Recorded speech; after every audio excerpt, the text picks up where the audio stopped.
So look, the United States conducted this operation with a very clear goal in mind. I haven't got a chance to see a lot of reporting. I don't understand what the confusion is. Let me explain it to you, and I'll do it once again as clearly as possible. Perhaps you'll report it that way. The United States is conducting an operation to eliminate the threat of Iran's short-range ballistic missiles and the threat posed by their Navy, particularly to naval assets. That is what it is focused on doing right now, and it's doing quite successfully. I'll leave it to the Pentagon and the Department of War to discuss the tactics behind that and the progress that's being made. That is the clear objective of this mission.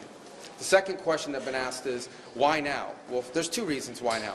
The first is it was abundantly clear that if Iran came under attack by anyone, the United States or Israel or anyone, they were going to respond and respond against the United States. The orders had been delegated down to the field commanders. It was automatic, and in fact it bared to be true, because in fact within an hour of the initial attack on the leadership compound, the missile forces in the south and in the north, for that matter, had already been activated to launch. In fact, those had already been pre-positioned. The third is the assessment that was made that if we stood and waited for that attack to come first before we hit them, we would suffer much higher casualties. And so the President made the very wise decision. We knew that there was going to be an Israeli action. We knew that that would precipitate an attack against American forces. And we knew that if we didn't preemptively go after them before they launched those attacks, we would suffer higher casualties and perhaps even higher those killed. And then we would all be here answering questions about why we knew that and didn't act. Going back to the purpose. The purpose of this is to destroy that missile capability. Why does Iran want that ballistic missile capability? What they are trying to do, and have been trying to do for a very long time, is build a conventional weapons capability as a shield where they can hide behind. Meaning, there would come a point where they have so many conventional missiles, so many drones, and it can inflict so much damage that no one can do anything about their nuclear program.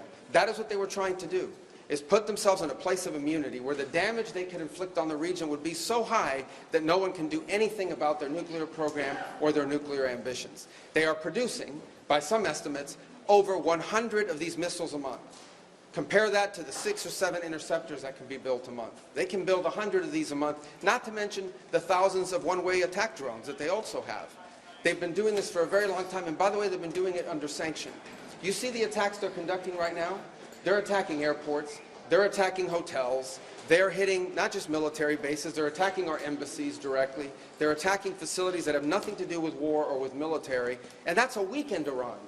That's in Iran despite years of sanction. Imagine a year from now, or a year and a half from now, the capabilities they would have to inflict damage on us. It's an unacceptable risk, especially in the hands of a regime that's run by radical clerics. The Ayatollah was a radical cleric. That entire regime is led by radical clerics who don't make geopolitical decisions. They make decisions on the basis of theology, their view of theology, which is an apocalyptic one. That has to be taken very seriously as well.